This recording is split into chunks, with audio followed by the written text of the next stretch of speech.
How you doing? I'm Eric Ruck, and we are talking about the 2012 Phoenix project from Ronix today. And one of the things I want to talk about is kind of the way that riding the Phoenix has kind of evolved my riding style, brought it to different levels, kind of changed my whole outlook on the way a wakeboard is ridden behind the boat and behind the cable or in a park.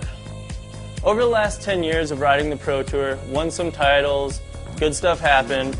On traditional technology, I kind of felt like I've gone as far as I could go, and there's kind of a void.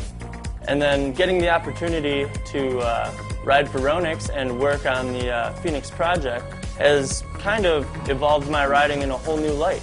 Because one thing I always felt on a traditional board is that there's a lack of feeling. You don't feel the water as much, and there was a lack of energy too. On the Phoenix, hands down the favorite thing about it for me is the way the water feels, the way you're connected to the water, the way the board feels alive and is conducting energy through you, through the water, and you're more or less one with everything that's going on. One of the reasons you have so much feeling on this board is because of stored energy. And stored energy is the way this board pops, rides.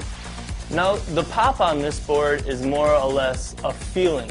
On traditional boards, it's a timing thing where you're timing, going up the wake and, feeling the rope with the pressure and all that. But on this board, you're more or less feeling the pressure build, and if you're patient enough, that's when you really, really feel its maximum pop.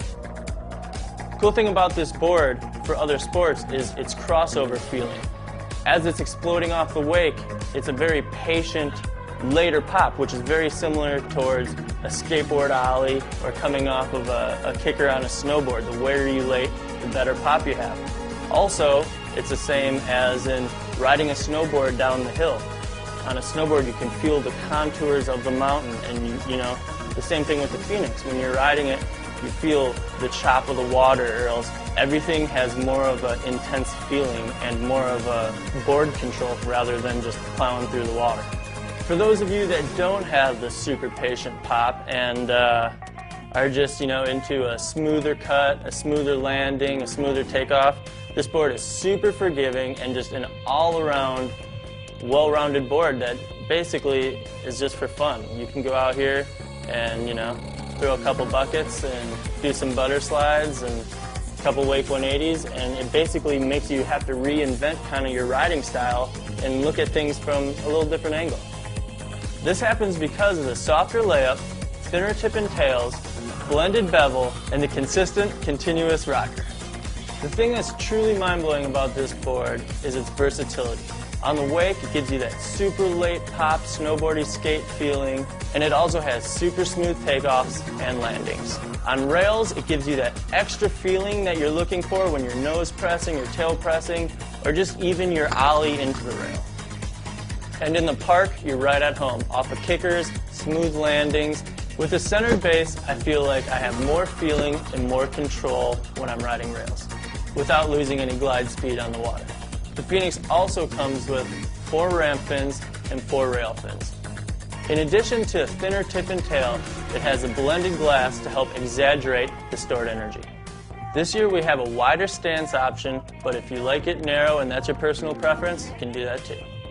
We also have the Fiberglass crypto cable, which makes the boards torsionally stiffer and bulletproof on rails. If you ever wondered why there's number 5 on the Phoenix, it's because we work with a group that made the first wakeboard, first boots, first surfer, first wake skate, and now we have this, Phoenix, which stored energy, which basically has brought a whole new light to the way you look at wakeboarding, the way you feel a wakeboard, the way a wakeboard feels on the water, and your connection to the board.